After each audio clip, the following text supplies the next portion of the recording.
Hey everybody, Todd Dills here, hoping the Memorial Day long weekend's been a safe one for you. Today on the Overdrive Radio podcast, a special treat in the work of our longtime Overdrive Extra contributor, Long Haul Paul Marhofer, who spent time at the Mid-America Trucking Show with a man who's been well on his way to being custom truck royalty, you might say, these last several years. His name is Tim Eacret, proprietor of Iowa-headquartered EZ, that's capital E, capital Z, EZ Pete Interiors, custom truck upholstery business whose legacy stretches all the way back with Eacret's father, Daniel Laverne, and his own early and long auto-upholstery work. And Eacret honors his memory in the conversation with Marhofer that follows here. Without further ado, after the break, we'll dive right in with Eacret's own story. Longtime regular Overdrive Radio listeners will no doubt recognize the voice of the man asking the questions here. Long Haul Paul, take it away. Keep tuned. Your diesel engine works hard. Howe's Diesel Defender works harder, while adding maximum lubricity to protect your engine from corrosion and improve fuel conductivity. Defender uses specialized IDX4 detergent to rapidly clean fuel injectors and prevent the return of harmful deposits. It safely removes water, which helps inhibit microbial growth and leaves only pure fuel to burn. That'll get you a guaranteed 5% increase in fuel economy or more. Want better power and performance? Get Howe's Diesel Defender. Find more information at HOWES, houseproducts.com. Here we go.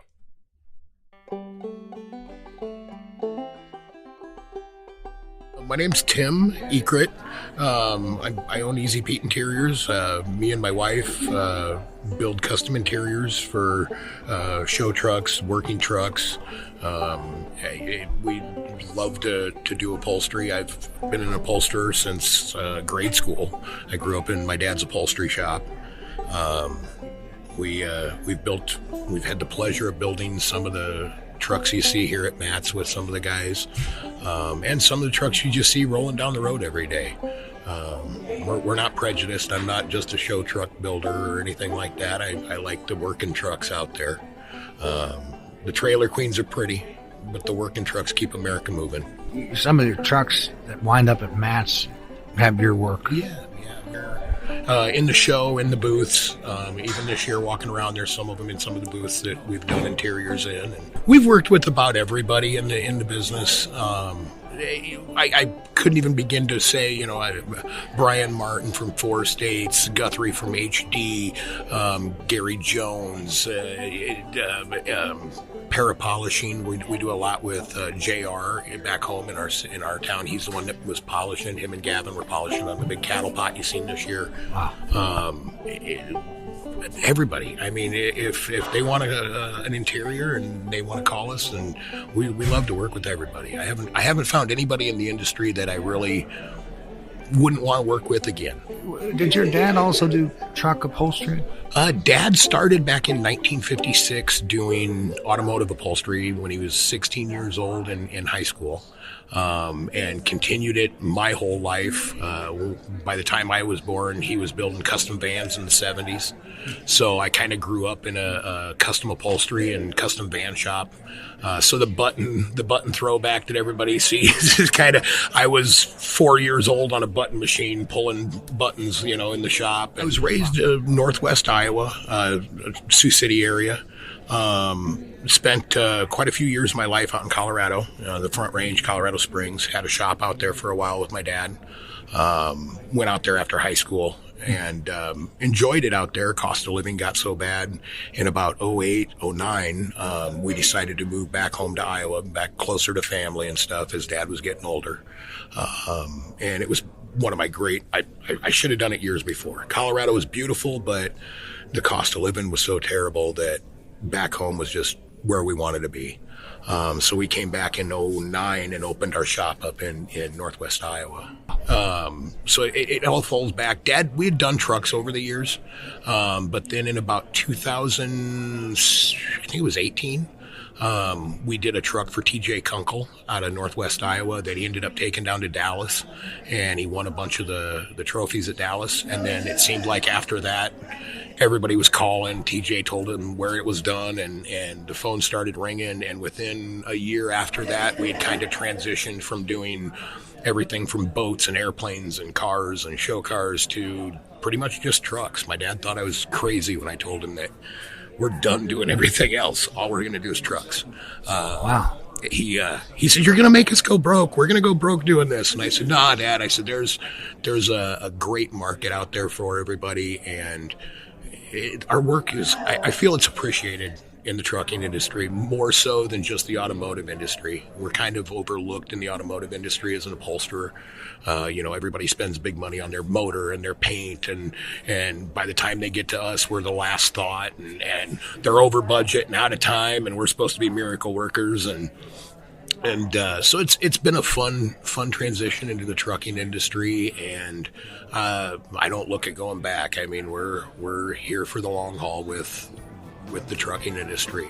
It was actually 2019 at the Great American Trucking Show in Dallas that TJ Kunkel's rig got its big debut, winning Best of Show in the limited mileage category that year and generally making a huge splash.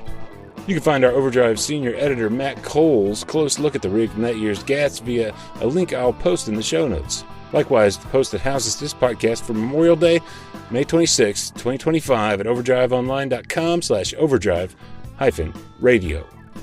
It's been just a short 6 years since then, but clearly the EZ Pete company's gone long on trucking and the aftermath. Here's Tim Eacret picking back up with the new things to come. We're trying to design new parts for some of the new trucks coming out, the 589s, and we've got a real nice line for the 389s and some of the older trucks. But the new trucks are here to stay, whether we like them or not. So what can we do with them to make them cool? Where everybody, when they first came out, I was like, oh, everybody hates it. It's a plastic truck, blah, blah, blah. And I said, well, it's going to take a couple of the guys to make something cool out of it. And then everybody's going to kind of fall in. And you're seeing that this year. I really love the way you look at that, because there is a certain pecking order in trucks. Yeah, there is. I mean, we've got a 579 out here in the lot that we did this year that, to me, it's a truck. It's long nose, short nose, whatever you want. If it's making you a living, you enjoy the vehicle, it's your home on the road, man. Make it what you want. Don't worry about what it is. I'll do an international. I don't care. I haven't done a Volvo yet, but we'll get there if somebody wants one. You wouldn't turn a Volvo from your door. No. If a driver wants their car or their truck customized, I'd love to do the interior in them. We can come up with something cool. I think I could even make a Volvo cool. In the truck show circuit, there's a certain celebrity that the builders and the custom people enjoy, and it seems like, from that first Kunkel build, you've become sort of like a cult celebrity within the trucking field. Oh, thanks, man. I don't look at it like that. I feel privileged that every day I get to wake up and go out in my shop and do what I love to do. I mean, that's what we're all supposed to be trying to do in life, is do what we love to do. It's been a crazy year. Like I said, we lost Dad last year in the end of 23. I'm sorry for your loss. So 24 was a real crazy year, kind of trying to rebuild everything. I got a couple of new guys in the shop with me that one's my cousin, one's a buddy of mine since freaking high school, middle school. They're both this last year have been really learning and diving into it, and we're really excited this year on a couple of things coming up that we're going to get a chance to really step outside the boundaries and do some fun, cool things and some interiors that we hope turn some heads and really make people think about some stuff. Mm-hmm. We're not just a one-trick pony. If you want diamond interior, we've got the capability of doing just about anything anybody can dream up. If we can, tell me your idea, let me come up with something, and I'm sure that we can press it beyond what anybody thinks. So. As noted, Eacret's been in the upholstery business basically his entire life, but there was that one time, yes, he decided he was going to go and actually drive a truck. That story presents something of a cautionary tale around bad lease purchase deals and how some fleets have pushed those on drivers through the years. The trucking industry. I've got uncles that were drivers, and my dad's dad, my grandfather, was a foreman. Well, he started back at Wilson Trailer in Sioux City in the 50s. Worked there for 20 plus years, ended up as a shop foreman. So it's kind of in my blood. Grew up in the farm country where if it had a motor, we could drive it, And so got tired of upholstery for a while, got burnt out back in about 2007, I think it was. And said, that's it. I'm gonna go see the country. I want to get the truck in blood and go out there and get my license. And so I did some research at that time, and about the easiest way to do it was to get hired on one of these mega freight companies. And so I did, and they told me, come on out, you're hired, and you're going to be a company driver. So I packed up everything and went out west to their office and went to their school, and I was there for about 6 days, I think it was, and I'd already gotten my permit, and I had enough money saved up that was able to do it on my own. Didn't have to be in debt to the company store. But while I was there, I seen so many of these guys that I really felt bad for, that they had taken a Greyhound or all the way across the country for days to get there, and they were going to end up living on the company dime. And we get there, and they start getting us into the orientation and doing all the stuff, and we go out for the day. We come back, and they say, well, we're going to have a seminar today about leasing a truck. And I said, well. And so we sit down and we all listen to this seminar, and then they come in and they said at the end of the seminar, does anybody have any questions? And I've been a little bit of a smart ass myself sometimes, excuse my language, but I thought to myself, I got to say something. So I stood up and I raised my hand and stood up and said, I'm new to this, but does this kind of is like, to me, I've never done this. So this is kind of like buying a restaurant, not knowing how to cook. And about an hour later after the seminar, I get called in because at that point we all still have to do what they called a morality interview. And at that time I was brought into the office, and the guy in charge at that time looks at me and says, well, we don't feel that you're morally what we're looking for. And I thought to myself, I came out here on my own dime, but I feel bad for these guys that are locked into this, and it's sad to see it. But the more I've found out later on that a lot of these companies do that, and it's like they lock these guys in. It's not right. You try to use a little common sense and think that, well, maybe it ain't a great idea. And I would step outside and have a cigarette in the back booth where all the guys were coming in from the road. And I'm like, well, the company drivers were doing okay. But every owner-op that was leased on with them that was coming in that they wanted you to lease that truck for was complaining about how, they cleared $300 that week. And I'm thinking to myself, well, I can make $300 at McDonald's. What am I on here doing this for? They're like, the worst thing I ever did was lease this truck, like I'm locked to it. By the time I pay this and pay that, I'm making nothing, But it's sad that the company, and they had talked about how there was leased guys there and the company trucks there, and they're both waiting on loads. Guess who's getting the one first? And it wasn't the leased guy. So I wanted to go out and drive to see the country. I think that wanderlust that I think half the guys out there driving have is it's in some of us, and I still enjoy, even with our business now. I'll get a guy that's like, hey, I got a truck in West Virginia that I need the interior done in. Well, we can't get it shipped out here fast enough, but I'll jump in the car, come out and get it. So I enjoy that windshield time. I think. So you do that? Oh yeah. We've delivered interiors and picked up interiors out of Seattle and West Virginia and all over the country. Whatever it takes to get our customer taken care of. Wow. And so now you leave this mega carrier from out west and you're going home. what changed for you when you go back to the upholstery business, or did you just? It was always a safe, it was always a safe place. I could always go back and make a good living doing the trim work. Dad never gave me anything, but he showed me how to get what I want. And he said, I don't have the money to give you, but that job over there will pay you this much. You want to get it done. So that's how my whole life was, never had, the new bicycle. Dad bought me a whole pickup box full of used bikes in a garage sale and said, you want a new bike? Build one. There's a whole pile of them. Wow. That was the kind of guy he was. You can read a little more about Tim Eacret's father, Daniel Laverne, certainly missed, I know, in the post authored by our own Long Haul Paul Marhofer that houses the podcast for May 26, 2025. That's at overdriveonline.com/overdrive-radio. You'll hear more memories of Daniel Laverne in what follows, too. Tim Eacret's response to Paul's question about some of the more memorable project trucks he's worked on through the years. Those memories, though, aren't so much about the end products of the truck as about just who he was working on them with. That first one for TJ, and we've built a few more trucks for him since. I'm building one right now for him. That was one that with me and Dad was great.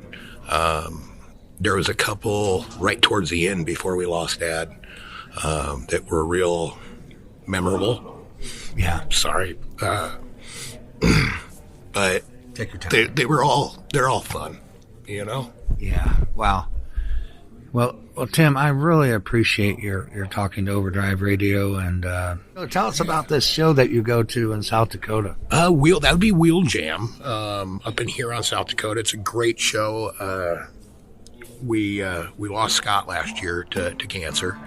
That's a reference to Scott Marone, longtime organizer and one of the co-founders of the big show. Happening quite soon, actually.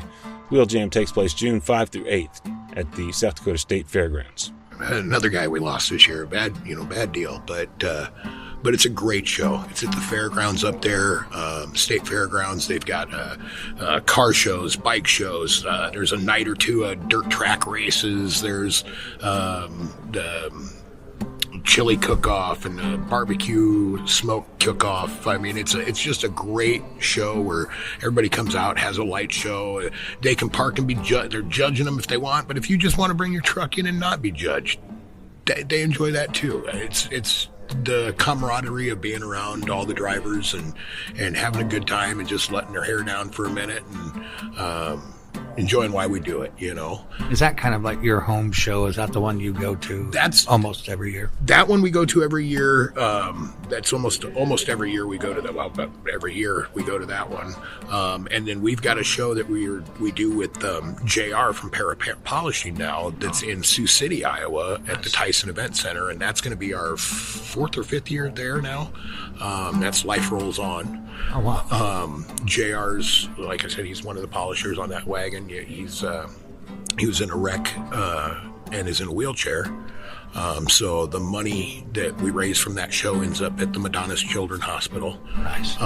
So that's probably the closest to home. And me and my wife are on the board with JR on that one to help get that one done. And great. It's that and Wheel Jam have been huge with us. They're ones we always will go to and will help with, and but we like to. This year we're going to try and get out and go to a lot of the shows again. We're finally getting some guys back in the shop that allow me to step out for a minute. And my guys back home, Jimmy and Jeremiah, they're literally immersing themselves into this and really becoming great learners of the trade. There's not many of us left that do upholstery. There's a lot of painters and a lot of mechanics, but not a lot of trimmers. So it's a dying art, and dying trade. So that's the other thing that Dad always enjoyed, training people and trying to teach them a trade. So by these two guys coming in and learning it's kind of like continuing that, Look for Eacret, EZ Pete Interiors, and fellow travelers at that Wheel Jam show June 5 through 8th in Huron, South Dakota, as noted. And you can find a great story by our own Long Haul Paul Marhofer about founder Scott Marone's legacy with the show, too. Published a few weeks back on the Overdrive Extra blog. I'll post a link to it in the show notes wherever you're listening. Overdrive Radio is on Spotify and SoundCloud, Apple Podcasts and YouTube, Overdrive's Facebook page, and any listening platform, really. Leave us a review there if you're enjoying these, and big thanks in advance for that. As always, big thanks for listening.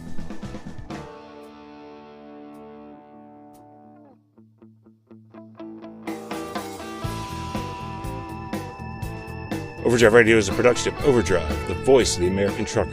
It's edited and produced by me, Todd Dills, with the acoustic guitar and other support of trucker-songwriter Long Haul Paul Marhoefer. The theme is The Legend of the Snake Man by Marhoefer, featuring the guitar work of Travis, the Snake Man himself, Whammick. Terry Two Socks Richardson on bass, keys by Tishomingo Jim Whitehead, and on drums, Andrew Marshall. The podcast is backed up further by Overdrive's own social media coordinator, Jasmine Campbell, senior editor Matt Cole, executive editor Alex Lockey, and video editors Lawson Rudisell and Andrew Glenn. See you next time.